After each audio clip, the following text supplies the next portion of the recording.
une personne avec autisme va à l'étranger, il ou elle n'est plus autiste ou plus dans une telle mesure, il est français.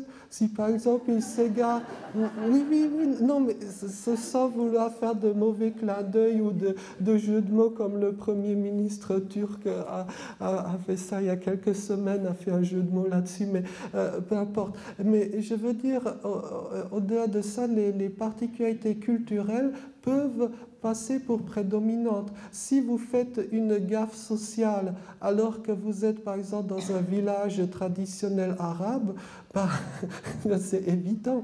On dira, ah, c'est normal, il est de France, c'est normal, il ne connaît pas, il ne sait pas que par exemple quand on ne verse que le tiers du gobelet de café, c'est qu'il faut s'en aller. Enfin, ouais, mais, ouais, sauf que quand on fait la même gaffe en France, on dit ah il est autiste, ah il est mal poli, il est grossier. Donc voilà, il y a ces petites choses-là. Et donc effectivement, mes parents ont eu recours à de multiples trucs et astuces qui ont marché, même si il y a eu beaucoup de difficultés. Et l'un de ces trucs, c'était justement de dire que j'étais étranger. Et quand on sollicite un peu cette explication, on peut arriver à expliquer quasiment tout.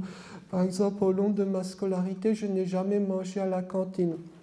C'est très simple. Mes parents disaient, il est habitué à manger autre chose. Enfin, vous voyez, il vient de contrées lointaines et là-bas. Voilà. Quand je ne savais pas, par exemple, faire mes lacets, même maintenant, j'ai quelques petites difficultés. Donc, mes parents pouvaient dire, Madame, il n'a pas compris votre consigne. Ou par exemple, je suis extrêmement maladroit physiquement, comme d'ailleurs la quasi-totalité des personnes avec autisme. Donc en cours de dessin, bon, je faisais n'importe quoi. Et donc mes parents disaient tout, bah, il n'a pas compris ce que vous vouliez qu'il fasse. Et cela passait d'autant mieux que j'ai un prénom et un nom, surtout un nom de famille d'origine étrangère. Donc il n'y a pas d'explication meilleure. Si même maintenant vous l'entendez bien, j'ai quelques difficultés d'élocution, une prononciation un peu particulière.